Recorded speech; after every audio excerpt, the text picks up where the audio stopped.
So this weekend is Qingmingjie, which means that we are remembering relatives that are no longer with us.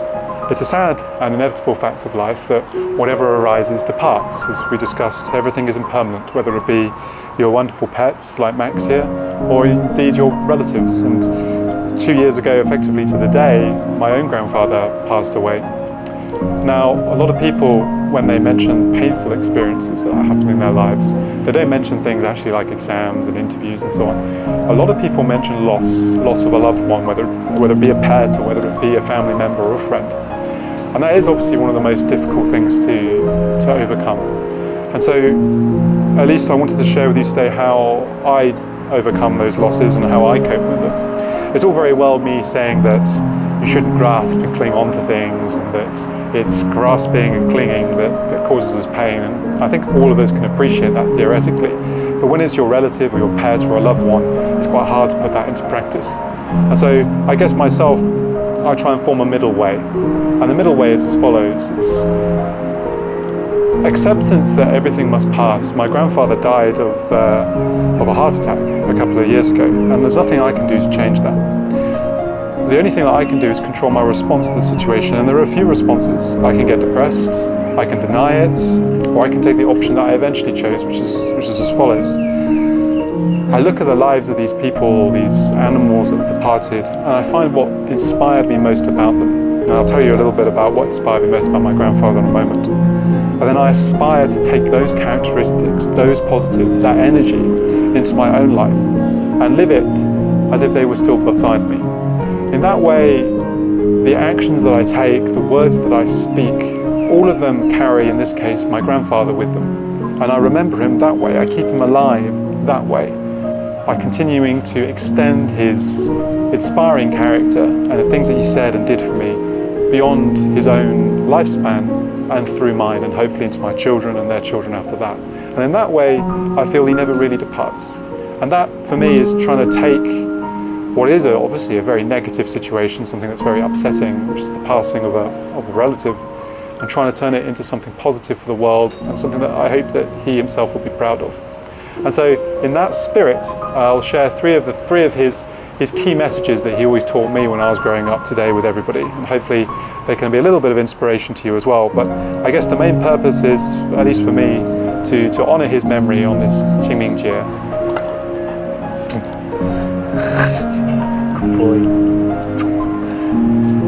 So the first thing that he was, so the first way in which I try and, I guess, keep his memory alive is through one of his sayings: play the hand you're dealt, not the hand you wish you had. What does this mean? Well, it means that rather than trying to look at other people and see what advantages and disadvantages they might have, I just focus on my own game. I focus on my own philosophies, I focus on what I want to do and what I believe is correct. This is helpful because I think things like covetousness, wishing you had what other people have, is a very poisonous emotion. Jealousy, envy, these are some of the worst emotions we can have as human beings. And therefore I think play the hand you're dealt is a really good saying to stop us from falling into that trap of comparing ourselves with other people. Comparison is truly one of the true evils in life that will cause you more miserable than anything. Play your own cards. Don't look at other people's hands, and do the best with what you have. That, I think, is a key recipe for happiness. The second thing he used to tell me actually is probably best expressed in the Chinese Chengyu, or Saiwang Shima, which is probably my favorite Chengyu of all time.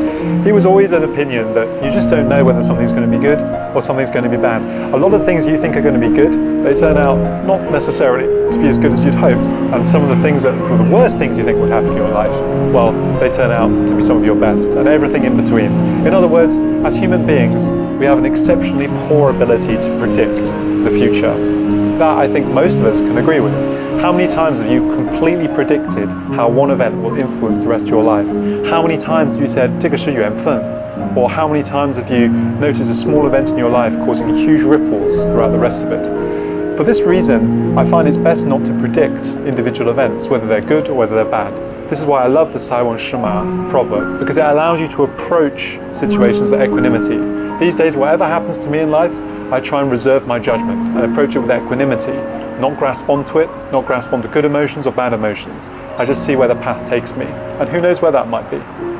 The third thing that he shared with me was somewhat one of his mottos, and I think throughout my family is the thing he's best remembered for, and that's this little poem It's actually not his own poem, it was by a different poet, but he really loved it. And it was, someone said it couldn't be done, but I with a smile replied, I was one who wouldn't say no till I tried. So I buckled right in with a trace of a grin, and if I worried, I hid it. And I began to sing as I tackled the thing that couldn't be done, and I did it. The reason I like this is because it really shows his optimistic attitude in overcoming actions.